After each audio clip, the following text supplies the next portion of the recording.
안녕하세요. 네, 발표 시작하기 앞서서 일단 한 가지 안내부터 드리겠습니다. 여기 전달받으신 그 종이 보면은 Q&A 그 QR코드가 있는데 세션 진행하는 동안 여기에다가 궁금한 점 있으시면 그 남겨주시고 그 다음에 이제 발표 끝나고 거기에서 Q&A 봐서 그 답변 드리겠습니다. 그러면 플레이브의 Wait for Love 뮤직비디오 제작기에 대해 발표 시작하겠습니다.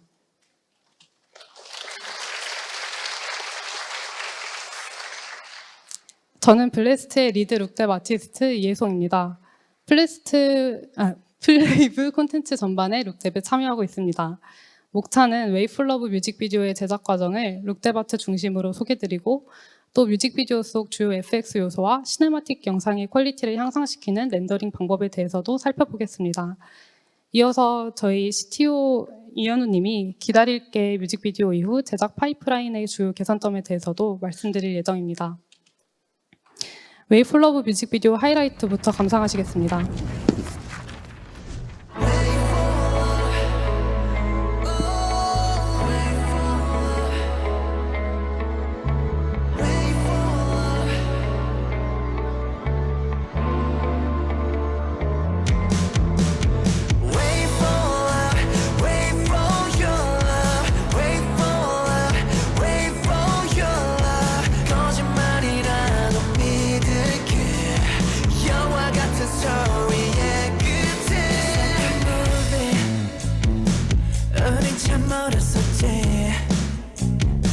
저들을 감기에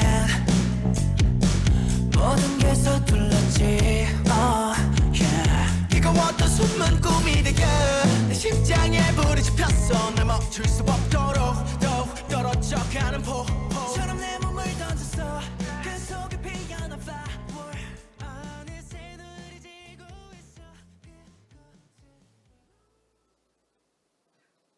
첫 번째 세션에서는 뮤직비디오의 제작 과정과 전반적인 룩뎁 아트 작업 과정을 소개드리겠습니다.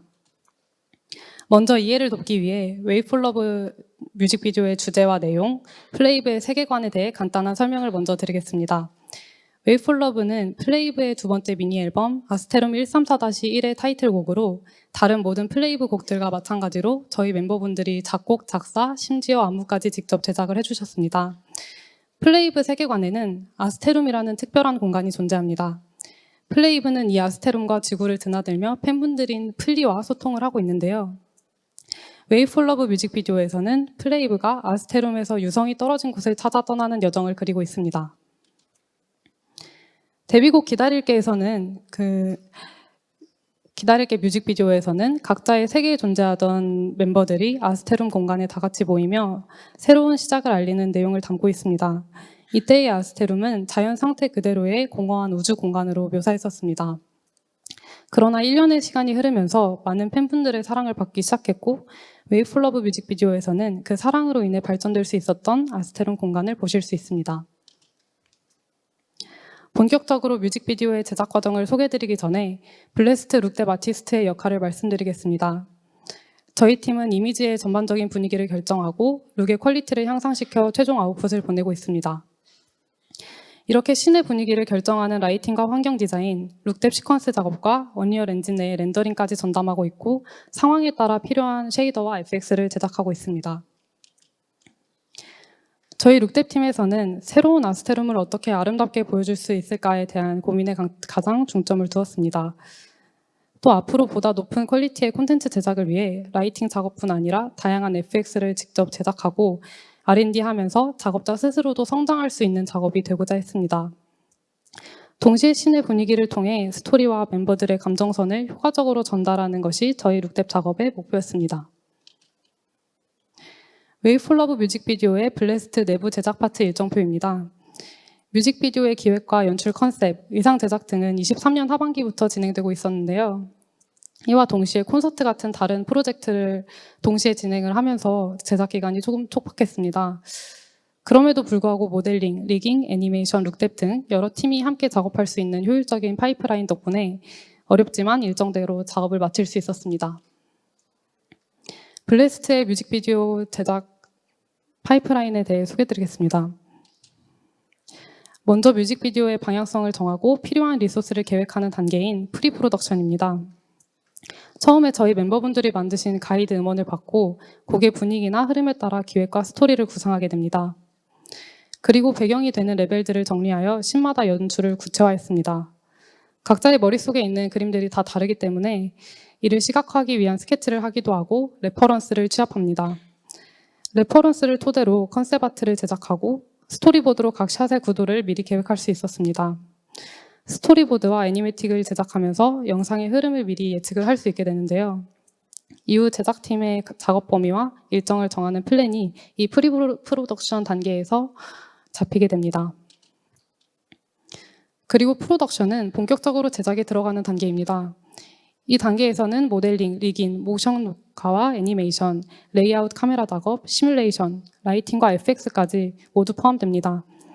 일반적인 3D 애니메이션 제작 파이프라인과는 조금 다르게 블래스트에서는 명확한 제작 순서가 존재하면서도 일정 부분 동시 작업이 가능한 파이프라인을 가지고 있습니다. 그래서 모델링과 레벨 디자인이 어느 정도 진행이 되면 애니팀에서는 카메라와 애니메이션 작업, 룩뎁 팀에서는 배경 룩뎁을 미리 시작하게 됩니다. 배경 라이팅과 FX 제작을 시작하고 카메라가 들어오면 컷별로 룩뎁 작업을 좀 더 디테일하게 하고 있습니다.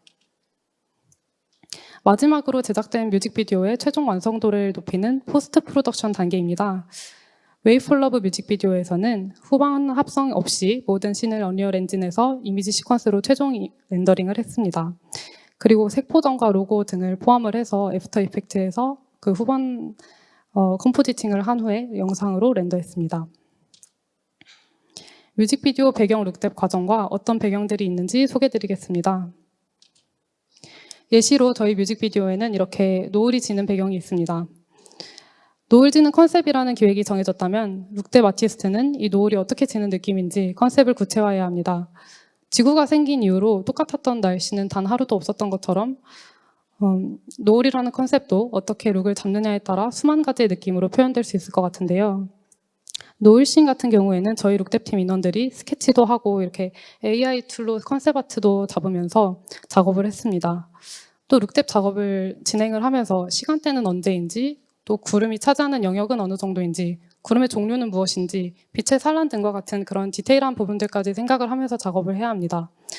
위쪽 이미지들은 제가 직접 촬영한 노을 사진들인데 작업하면서 물의 반사나 구름, 빛의 산란 등에 대한 레퍼런스로 삼을 수 있었습니다. 웨이 폴 러브 뮤직비디오는 시간과 공간의 흐름에 따라 진행됩니다. 뮤직비디오의 첫 장면이 되는 노아의 궁전 배경입니다. 화창한 날의 오전 아침 시간대로 밝고 새파란 색감을 주로 활용을 했는데 라이팅과 편지가 휘날리는 FX 작업을 할 때 곡에서 주는 느낌처럼 활동적이고 생동감 넘치는 분위기로 뮤직비디오를 시작하고자 했습니다. 아침 시간대의 햇빛, 즉 디렉셔널 라이트는 태양이 지평선 가까이에 위치하기 때문에 빛이 오브젝트에 비스듬히 닿아서 그림자가 길게 형성됩니다. 또 상대적으로 오전 시간대의 태양광이 따뜻한 색 온도를 가지고 있기 때문에 구름 같은 경우는 보다 따뜻한 색감을 사용했습니다. 시간이 조금 더 흐른 뒤의 오전인 실내 거실 라이팅입니다. 마찬가지로 햇빛이 비스듬하게 들어오는 각도로 작업을 했고 큰 창문에서 이렇게 햇빛이 들어오게 되면 전체적으로 실내 공간이 밝고 따뜻한 분위기를 가지게 됩니다. 햇빛이 세기 때문에 직접적으로 빛을 받는 곳과 그림자가 지는 곳의 대비가 큰 것을 보실 수 있습니다. 아스테룸 월드는 오후 점심시간대에 태양이 거의 정오 위치에 있는 라이팅으로 작업을 했습니다. 강한 직사광이 그 머리 위에 거의 수직으로 위치하게 되면 짧고 선명한 그림자가 생기고 조도가 가장 높은 시간대이기 때문에 색상이 뚜렷하게 보이게 됩니다. 또 이로 인해 뚜렷한 명암 대비를 함께 보실 수 있습니다. 스카이 레벨도 비슷한 시간대로 아스테룸 월드와 비슷한 라이팅을 보실 수 있습니다. 오후 점심시간대에는 밝고 깨끗하면서 시원하고 청량한 느낌이 든다면 뮤직비디오 속에서 그 시간이 조금 더 흐르고 같은 레벨에서 3, 4시쯤의 라이팅은 조금 달라진 것을 확인을 하실 수 있는데요. 정오에 비해 빛의 각도가 낮아지면서 그림자가 길고 부드러워집니다. 또 명암 대비가 조금 완화되고 보다 따뜻한 색감을 띠게 됩니다. 비슷한 시간대이지만 공간에 따라서도 다른 라이팅을 보실 수 있습니다. 정글 환경 같은 경우에는 나무가 울창하고 다양한 식물이 밀도 있게 자라기 때문에 빛이 나뭇잎 사이로 산란되는 것을 보실 수 있습니다. 또 정글 특성상 습도가 높아 점심시간이나 밤에도 습기와 안개가 낀 걸 보실 수 있는데 이로 인해 정글만의 신비로운 느낌을 좀 더 고조시키고 있습니다. 같은 정글 배경에서 저녁 시간대의 라이팅은 사실적인 밤의 라이팅보다는 보라색이나 푸른 계열의 색상을 사용하면서 보다 판타지적 분위기를 주고자 했습니다. 대부분의 장면들이 시간의 흐름에 따라 진행되지만 중간에 이렇게 시간에 구애받지 않는 환상적인 보드게임 공간이 있습니다.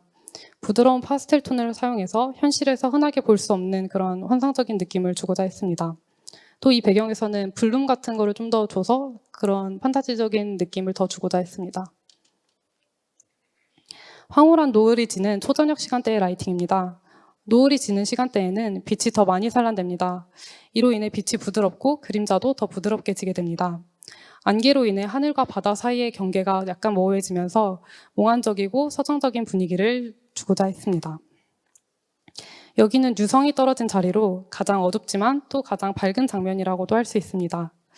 밤 라이팅의 경우 장면의 안부가 차지하는 영역이 많아지는데 배경이 어둡기 때문에 동시에 인물이 더 돋보이고 이미시브가 있는 오브제들이 더 포인트가 될 수 있다는 장점이 있습니다.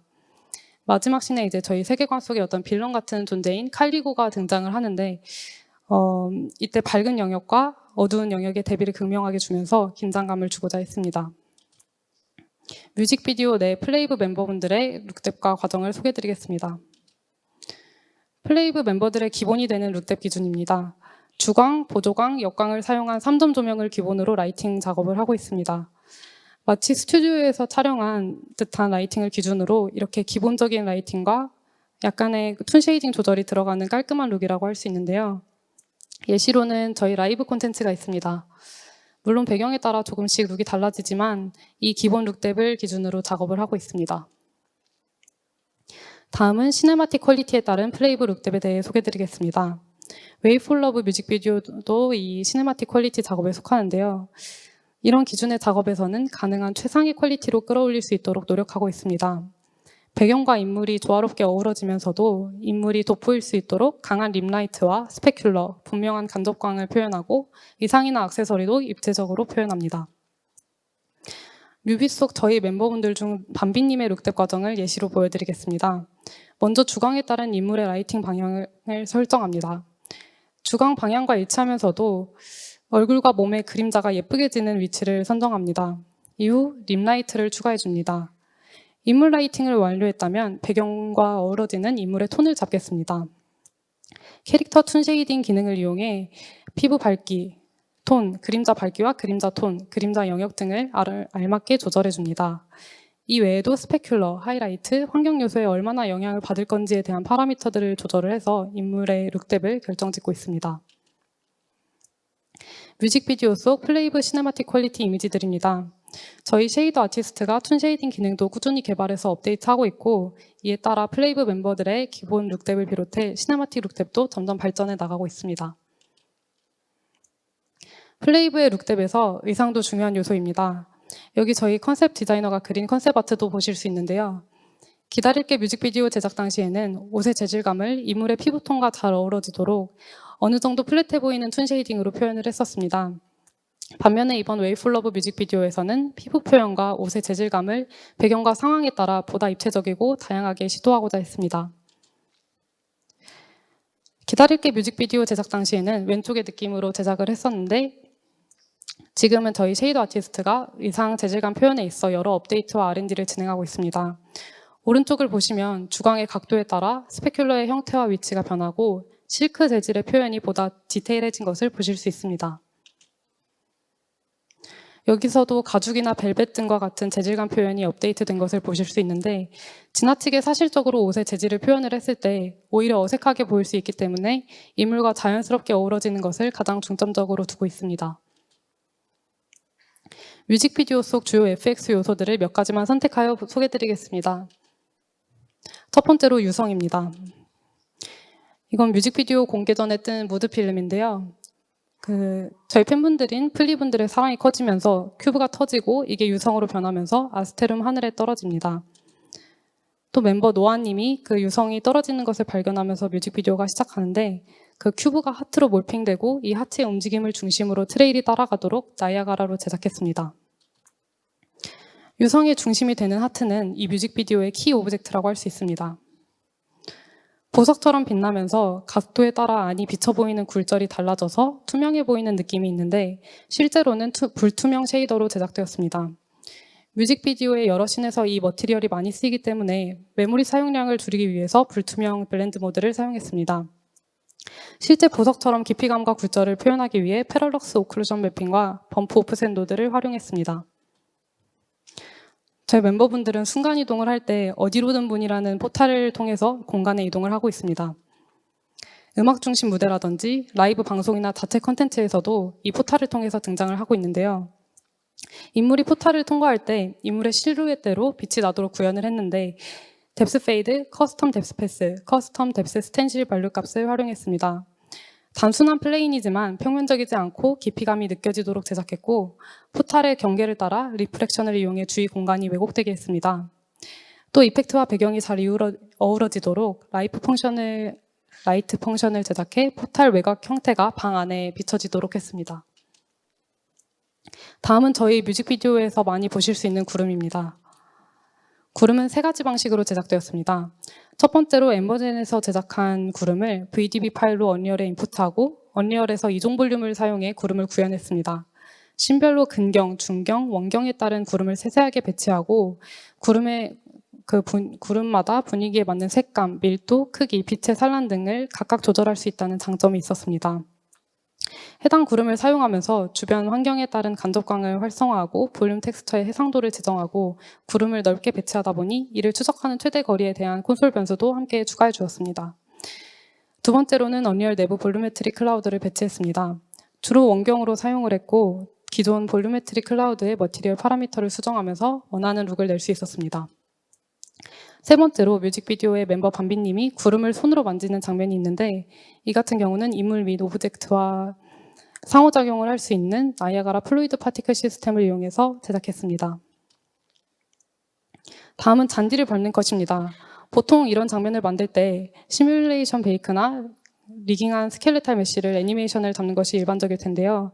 하지만 이 장면은 언리얼 내 버텍스 포인팅을 이용해서 풀 회전 강도의 영역별 가중치를 설정하여 실제 물리적 특성을 반영한 움직임을 구현하고자 했습니다. 노을이 지는 씬에서도 여러 특수 효과가 쓰였습니다.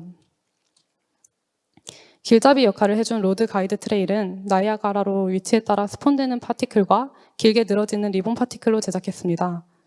배가 수면 위로 지나갈 때 물결이 치는 효과를 나이아가라 플루이드로 제작했는데 리얼타임으로 물의 흐름을 볼 수 있었습니다. 또 배가 지나가는 경로에만 파티클 시스템을 배치하고 물 쉐이더와의 경계가 보이지 않도록 자연스럽게 제작했습니다. 또 신비로운 분위기를 더하기 위해서 오브제가 오션의 수면에 닿으면 밝게 빛나도록 쉐이더 제작을 했습니다. 유성이 떨어지고 생긴 크레이터 씬은 저희 뮤직비디오의 하이라이트 장면이라고도 할 수 있습니다. 아스테룸의 수면은 물 위인데도 불구하고 발을 딛고 서 있을 수 있다는 특징이 있습니다. 일반적인 파도나 폭포를 생각하면 굉장히 동적인 이미지가 떠오르는데 이 크레이터는 물이 굉장히 천천히 흐르고 있는 것을 보실 수 있습니다. 마치 얼음과 물 그 어느 사이에 있는 듯한 쉐이더를 제작해서 천천히 일렁이며 흐르도록 제작되었습니다. 또 유성의 부스러기인 반짝거리는 파티클들이 줄지어 흐르고 있는 것을 보실 수 있는데 이것도 나이아가라 파티클로 제작했습니다. 웨이풀러브 뮤직비디오의 시네마틱 영상 렌더링 퀄리티 향상 방법에 대해 소개드리겠습니다. 블레스트의 시네마틱 영상 렌더링에서의 목표는 정해진 시간 내에 빠르게 뽑아낼 수 있는 최대의 퀄리티를 내는 것입니다. 이는 언리얼 엔진의 큰 장점이기도 한데요. 또 그만큼 작업을 하면서 여러 렌더링 이슈가 발생하기도 했습니다. 이전 작업에서는 하지 않았던 것들을 새롭게 시도하면서 프로젝트를 할 때마다 매번 처음 겪는 문제를 맞이할 때가 있습니다. 이런 문제들을 해결하기 위해 팀 내에서 기본적인 렌더 세팅을 정하고 상황이나 씬별로 조금씩 변화를 주면서 필요한 콘솔 변수를 적용하고 있습니다. 시네마틱 영상 작업의 무비 렌더 큐 렌더 세팅을 소개해드리겠습니다. 먼저 이번 뮤비는 4K 고해상도로 렌더를 했습니다. 또 안티에일리어싱을 기본적으로 어떻게 주고 어떤 콘솔 변수를 기본적으로 적용했는지도 함께 공유드리겠습니다. 지금까지의 플레이브 영상 콘텐츠들은 다른 영상 소스와의 후반 합성을 거의 하지 않고 대부분 언리얼 엔진에서 최종 룩을 뽑고 있습니다. 합성이 필요한 작업인 경우에는 EXR 시퀀스로 렌더하지만 시퀀스의 용량과 렌더 시간을 고려해 보통 PNG 시퀀스로 렌더링하고 있습니다. 안티에일리어싱 메소드에 따라 기본적으로 세팅해둔 샘플 수입니다. 컷별로 카메라 워크나 인물의 움직임, 환경 요소들이 다 다르기 때문에 안티에일리어싱 방식이나 수치 역시 컷마다 조금씩 다르게 설정하고 있습니다. 또 렌더링 이슈를 좀 더 줄이고 안정적인 결과물을 위해서 기본적으로 200프레임 정도의 웜업 프레임을 넣고 있습니다. 마찬가지로 웜업 프레임 설정 같은 경우도 상황에 따라서 다르게 설정하고 있습니다. 콘솔 변수도 역시 레벨이나 씬별로 다르게 값을 주고 있습니다. 하지만 모든 컷에 기본적으로 적용한 콘솔 변수 3가지를 공유드리겠습니다. 컬링이 적용되지 않도록 레이트레이싱 컬링 수치를 0으로 설정하고 스크린 퍼센테지를 높여서 렌더를 하면 이미지가 더 선명하고 디테일해지는 것을 보실 수 있지만 그만큼 렌더링 시간이 늘어나게 됩니다. 또 좀 더 자연스러운 움직임을 위해서 모션 블러를 지정해 줍니다. 이렇게 안티에일리어싱과 여러 콘솔 변수를 통해 렌더링 단계에서 시네마틱 영상의 퀄리티를 더 끌어올릴 수 있게 됩니다. 렌더링을 하고 나서도 수정이나 이슈 때문에 재렌더를 하는 경우가 많기 때문에 레벨이나 컷별로 렌더 큐 세팅 프리셋을 만들어두면 좋습니다. 이렇게 렌더링은 단순히 기술적인 단계가 아니라 최종 결과물의 비주얼 퀄리티에 있어서도 중요한 단계입니다. 그만큼 앞으로도 플레이브 영상 콘텐츠의 제작부터 렌더링까지 최선을 다하며 보시는 분들이 시각적 재미를 느끼실 수 있도록 노력하겠습니다. 이어서 이현우 CTO가 저희 제작 파이프라인의 개선점에 대해 소개해드리겠습니다.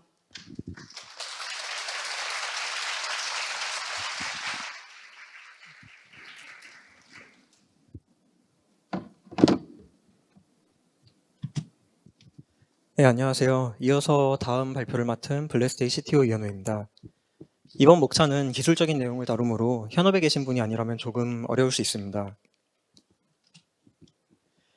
이번 세션에서는 저희가 플레이브의 첫 뮤직비디오 기다릴게를 제작하면서 어떤 문제점들을 겪었었고 1년 후 웨이폴럼 뮤직비디오를 제작할 때에는 이를 어떻게 개선시켰는지를 소개해드리겠습니다. 기다릴게 뮤직비디오 제작 당시까지는 시네마틱 제작 파이프라인이 충분히 고도화되지 못했었습니다. 그래서 이때까지는 저희도 후디니와 누크와 같은 오프라인 렌더링 기반의 프로그램들을 함께 사용하고 있었습니다. 당시 전반적인 워크플로우는 다음과 같이 도식화할 수 있습니다. 먼저 기획과 컨셉, 스토리보드 등을 잡은 뒤에 이에 따라 모델링과 리깅, 레벨 디자인과 같은 3D 어셋 작업이 진행됩니다. 모델러와 리거분들이 3D 에셋 작업을 마무리해 주시면은 애니메이터와 룩뎁 아티스트들의 본격적인 후반 작업이 시작됩니다. 저희가 기다릴게 뮤직비디오를 제작하면서 겪었던 문제점들은 주로 이 후반 작업에 집중이 되어 있는데 특히 시뮬레이션과 이펙트 작업 과정이 굉장히 비효율적이었습니다.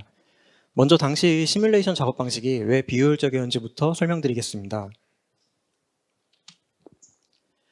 플레이브가 정식으로 데뷔하기 이전까지는 의상들의 시뮬레이션이 거의 없는 편이었습니다.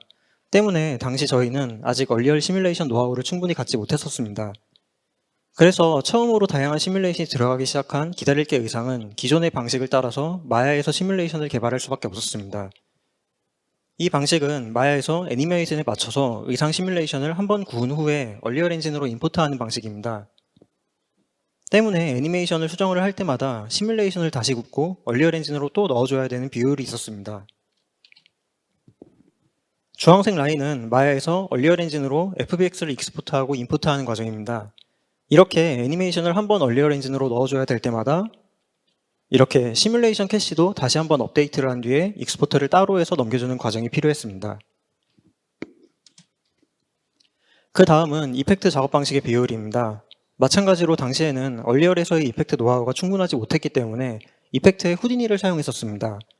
후디니 이펙트 역시 오프라인 렌더링 방식으로 미리 이펙트를 시뮬레이션한 뒤 따로 렌더링하여 나중에 합성하는 방식으로 작업되었습니다. 그런데 우측의 장면처럼 애니메이션에 맞춰서 시뮬레이션 되는 이펙트의 경우에는 앞선 문제와 동일한 문제가 발생합니다. 이런 이펙트 역시 애니메이션에 맞춰서 다시 베이크를 해야 하므로 애니메이션을 수정할 때마다 결국 이렇게 이펙트까지 다시 굽고 넣어줘야 되는 과정을 거쳐야 됩니다. 애니메이션이 한번 수정될 때마다 총 3곳에서 데이터를 변환하고 넣어줘야 되는 비효율이 발생했습니다. 그리고 이펙트가 따로 렌더링된 뒤에 나중에 합성이 되기 때문에 이펙트와 얼리얼 결과물을 합쳐주는 컴포지팅 과정이 뒤따라오게 되는데 이 부분이 가장 큰 문제였습니다. 컴포지팅 과정은 우측 이미지로 설명할 수 있습니다. 먼저 주로 쉐이더와 라이팅 작업으로 전반적인 룩을 잡은 뒤에 합성을 위해서 EXR 시퀀스로 렌더링을 합니다. 후디니에서는 이펙트의 베이스와 알파 채널 시퀀스를 렌더링합니다. 그리고 두 이미지를 누크나 애프터 이펙트에서 합성을 한 뒤에 색 보정을 통해서 서로 톤을 맞추는 과정을 거쳐서 최종 결과물을 완성합니다. 이런 컴포지팅 과정에는 치명적인 문제가 두 가지 있습니다. 먼저 얼리얼에서의 룩뎁 작업에는 쉐이더도 매우 중요한 역할을 하지만 이펙트가 얼리얼 밖에서 작업이 되면서 이펙트만 완전히 다른 쉐이더를 사용하게 된다는 점입니다. 때문에 이펙트가 얼리얼의 룩뎁 작업과 어우러지기가 힘들었고 연출이 자유도에도 큰 제약이 있었습니다. 그리고 가장 중요한 문제는 룩뎁 아티스트가 얼리얼 안에서 최종 이미지를 바로 확인할 수 없다는 점이었습니다. 실시간 렌더링 프로그램을 사용하고 있음에도 불구하고 모든 이미지를 렌더를 하고서 합성까지 한 후에야 최종 결과물을 확인할 수 있었기 때문에 얼리얼 엔진의 장점을 제대로 살리지 못하는 문제가 있었습니다. 이런 문제들을 겪으며 저희가 깨달은 점은 오프라인 렌더링과 리얼타임 렌더링 파이프라인은 근본적으로 전혀 다르기 때문에 파이프라인도 완전히 달라야만 한다는 거였습니다.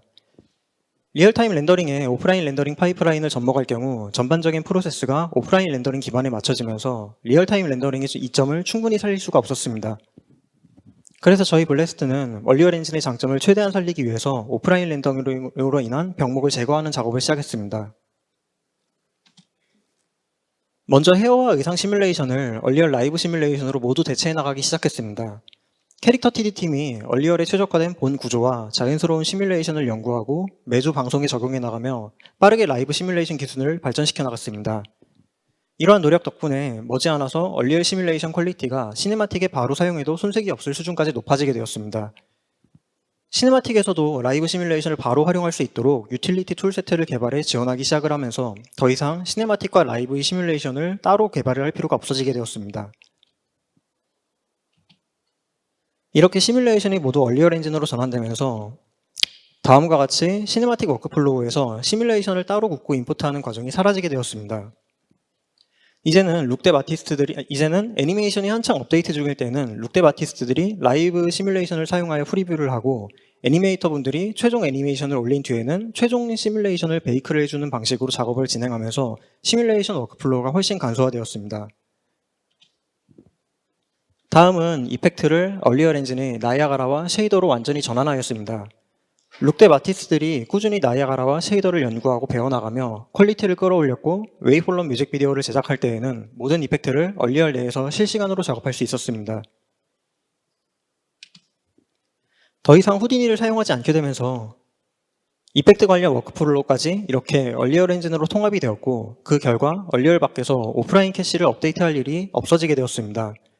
그리고 이펙트를 따로 렌더링하지 않게 되면서 얼리얼 내로 모든 연출 요소를 모을 수가 있게 되었고 그 결과 별도의 컴포지팅 과정이 사라지게 되면서 비로소 얼리얼 안에서 실시간으로 최종 룩을 보며 작업을 할 수가 있게 되었습니다. 저희는 이러한 파이프라인 간소화 노력 덕분에 얼리얼 엔진을 실시간 렌더링 파이프라인답게 사용할 수 있게 되었습니다. 이 다음으로 모듈식 컴포넌트 구조로 인한 비효율을 해결한 팁을 소개해드리겠습니다. 멤버들이 옷과 신발, 장신구 등을 자유롭게 갈아입기 위해서는 부위별로 분리된 모듈식 컴포넌트 구조가 필수적입니다. 컴포넌트가 모듈식으로 분리됨에 따라서 각 의상 파츠의 스켈레톤도 모듈식으로 분리될 수밖에 없는데 이로 인해서 애니메이션 파이프라인이 복잡해지는 문제가 있었습니다. 애니메이터 입장에서는 머리카락이나 의상까지 모든 애니메이션을 하나로 합쳐서 익스포트를 할 수 있음에도 얼리얼에 맞춰서 모든 애니메이션을 전부 분리해 익스포트해야 되는 문제가 있었습니다.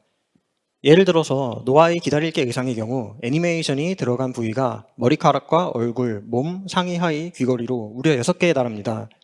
애니메이션을 한번 업데이트할 때마다 6개의 파일로 쪼개서 처리를 해야 했고 여기에 모든 카메라 컷과 씬, 그리고 멤버 수를 곱하면 그 복잡성은 말로 표현하기가 어려울 지경이 됩니다.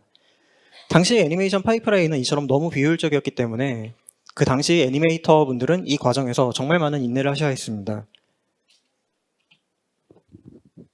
이 문제는 메타휴먼이 캐릭터 설계에서 힌트를 얻어 해결했습니다.